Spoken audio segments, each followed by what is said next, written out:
Here I've got MAXCOM Smart MS457 Strong, and let me show you how to reset network settings on the following device. So at first, let's open the list of all apps, then go to the settings, scroll down to the very bottom of the list, and click on Backup and Reset.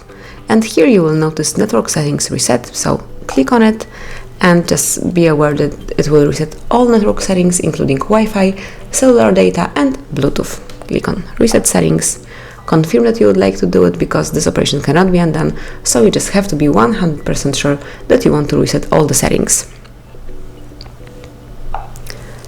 And that's it. As you can see here, network settings have been reset. So, thanks for watching, please subscribe our channel and leave the thumbs up.